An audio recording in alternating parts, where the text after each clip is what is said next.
before you continue to watch the video, I have a question for you. Have you watched part 1 yet?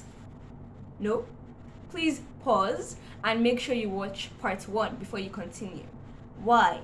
Because I don't think you understand the conversation fully until you watch the first part of the discussion. Have you watched part 1 now? Yes? Continue with the video, and I hope you are inspired by it.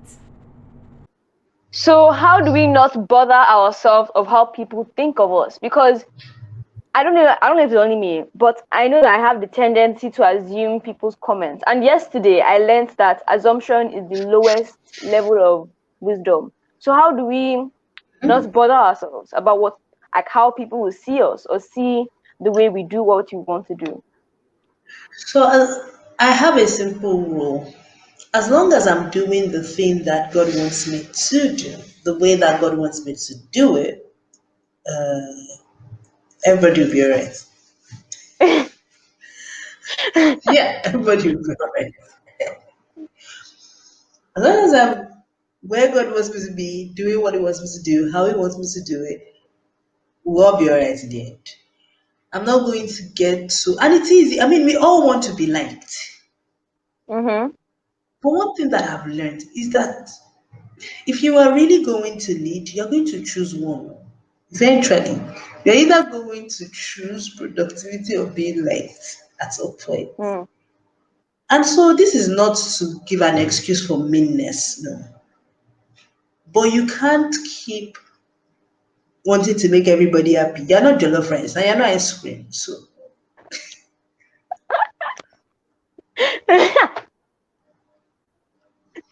Jollof rice will not even always help everybody be happy. you So know, exactly. So plus you're not ice cream. So don't even stop trying. You're not going to ever make everybody happy. So determine what the parameters for doing the right thing would be for you. For me, of course, my compass is God, right? So it makes my own life easy. If I'm right in the middle of the will of God, I'm fine. I mean, I'm not going to. It makes it easy for me not to do anything that would be against God's will for my life. So on the back of that, it just makes it easy. It doesn't matter who now feels like, oh, your own is too much. Like how I remember when I was in uni, and I don't know if this probably still happens in secondary schools. You know how when you're writing a test or writing an exam and somebody wants to cheat and they want you to be party to their cheating. And I'm like, I'm sorry, God. I'm very, very sorry, but they ain't saying happening. And of course, you get called names for that. Like people give you names for it. It's always like your own is too much. What is it? mm-hmm. Are you the first person to write test?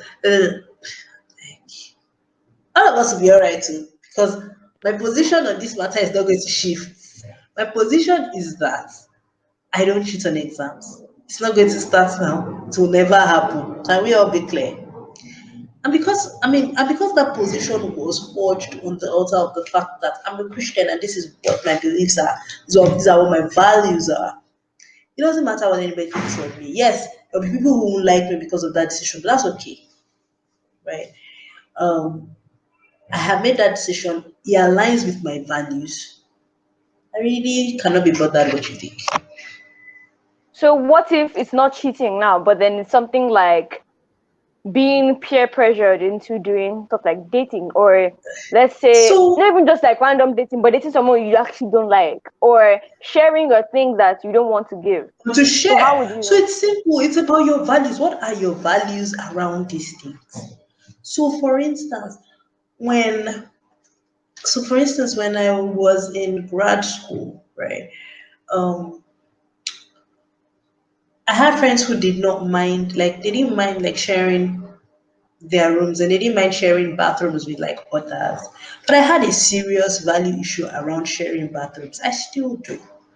And so I was like, see, I would rather pay more to get a room that has its own bathroom Mm-hmm. than try to save money and then have to share bathrooms. And people had opinions about that as well. People called me spendthrift.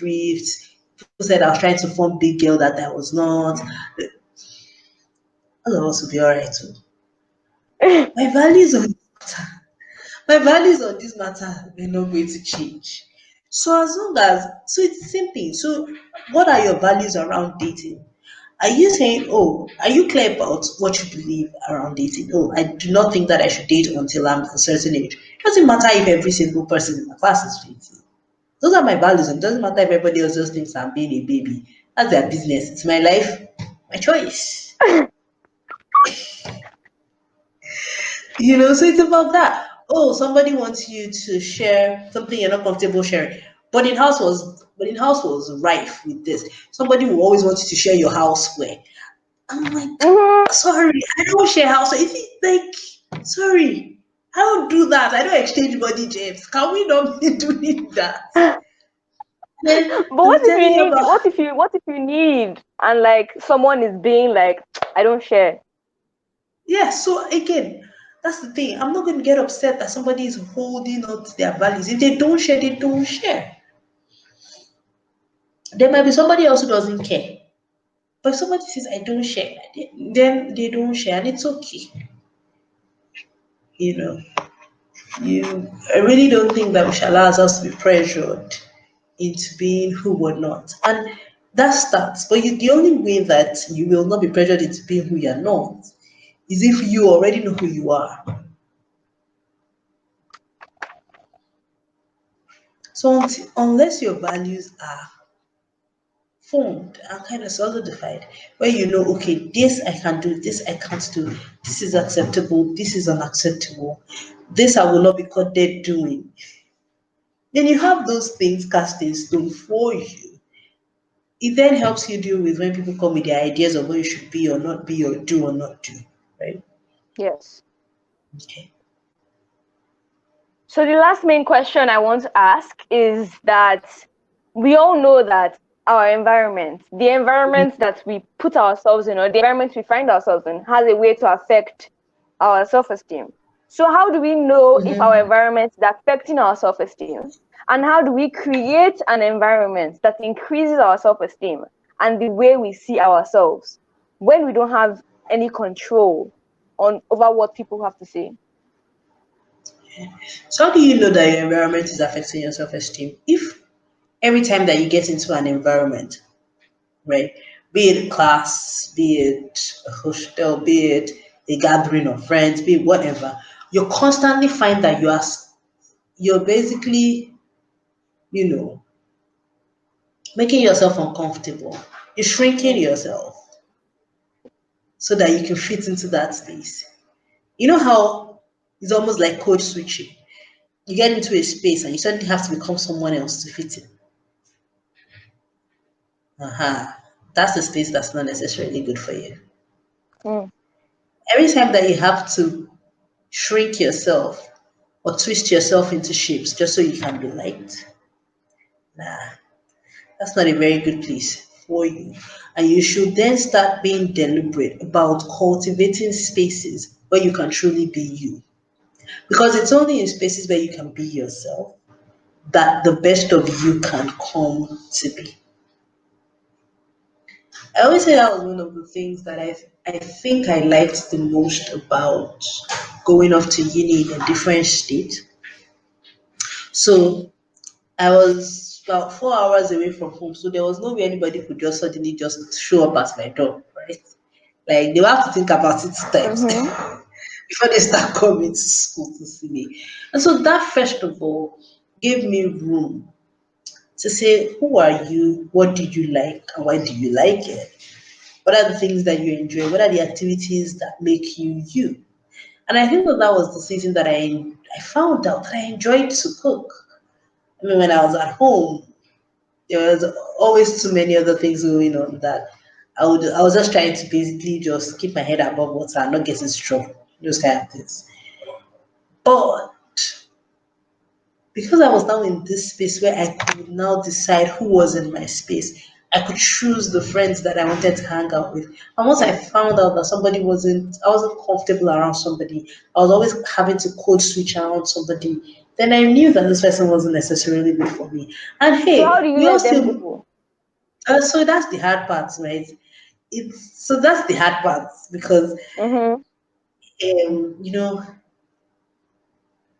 letting friendships go can be tricky because it's just Yes. somehow like you don't want to offend somebody, I Uh-huh. don't want somebody to be angry with you, and then somehow, so usually, I let those relationships die naturally. Hmm. In what way? And this is a simple analogy, right? Whatever you feed grows. Hmm. What you starve dies.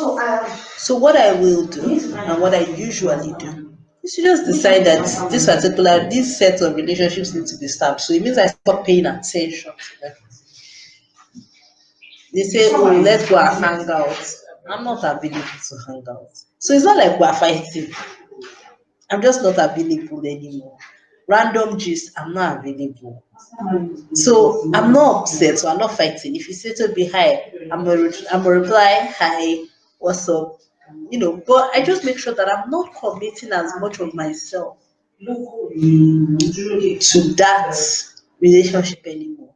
And what then happens is that it begins to die a natural death till we just quote and unquote drift apart.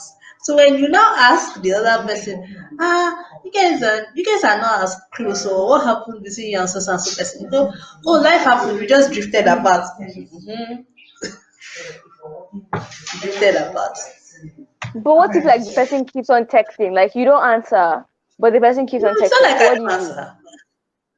I mean, sometimes I will answer. It will just become that my answers are one word instead of when they used to be like a whole paragraph, or when my answers used to be like a whole page.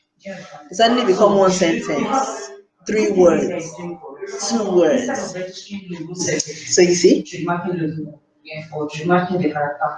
So let's say you are entering, like now, I've been going to the same school since year Okay. 7. I'm about to enter year 11. And Right. let's say I notice that my environment isn't allowing me to be myself. So how do I make a new environment in the same society? Like, it's not like it's a new place, it's the same place, Yeah. but I'm just Yeah, so deciding to like make a new one. How do I do that? so you begin to think and begin to ask yourself, around who in this same environment am I mostly myself? Or Hmm. around which set of people am I mostly at ease? Am I mostly myself? Am I at a place where I feel comfortable and I feel like I'm seen? I feel like these people truly see me for me and they're not expecting me to change into some other person to be accepted by them. Now, if I have enough of those people around me, they become my new society, right? And that's the society that I create, even though it's still in that same old space. Mm-hmm. So that's how you Okay. create a new environment for yourself that's healthy and that supports your self esteem, even though you're still in the same. Okay. So I'm sure that the people that we might find around ourselves that make us feel like make us feel happy, make us feel like we can be ourselves should probably want to have a relationship with us too, like a friendship. Because the worst thing is when you're trying to be someone's friend, but then they Mm. are not giving you the same vibes. Like they're not Yeah. passing off like. But thank you for that. But I think I'm a bit unsure on how to like let relationships die.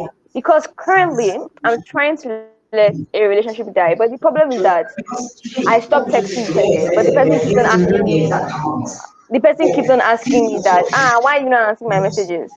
Or and I don't want to have to get to the point where I have to tell this person that I don't want to be your friend anymore. Please stop texting me. Yeah.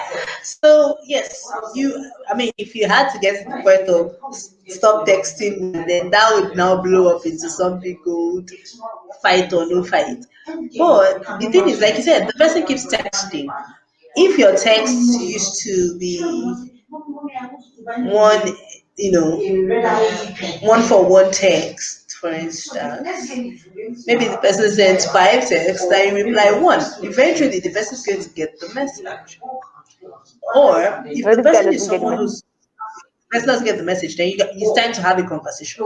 And literally just say, I mean, and in the nicest way possible, just say, look, I really do not think that this relationship is benefiting both of us anymore. Mm. And that it is time to kind of give ourselves some space that we can kind of grow. Because I really don't think it is being beneficial to both of us anymore. And Thank you. that does it. So I'm not trying to be mean and say, oh, you're a bad person or anything. I'm just saying. So it's in how you pass the message, right? You're not saying this person is mean or this person is a bad friend. You're just saying it's not working for us anymore at this point. Okay.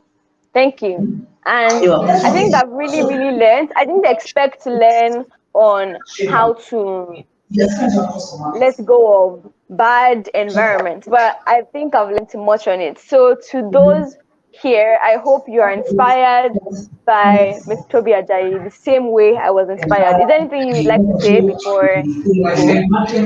Oh no. Thank you again for having me. I really, really had a good time. I enjoyed talking to you, Davina. You always remind me of the kind of crazy teenager that I was. So yeah, I totally enjoyed talking to you, and it was my absolute pleasure to be here and Thank to share you. with you. And so, Thank if you. listeners have any of the questions that I didn't answer, please feel free to reach out, and I would be glad to send Yes. you an answer. Yes. And don't forget to subscribe, to like, to comment ways that you have been inspired by the both of us, and to share to someone that you believe really needs this form of inspiration. Thank you and bye. Hi YouTube, it's Davina. Again, don't forget to subscribe, comment ways that this video has inspired you, watch us for future inspiration, and share to someone you think needs this kind of inspiration in their life. Thank you and bye!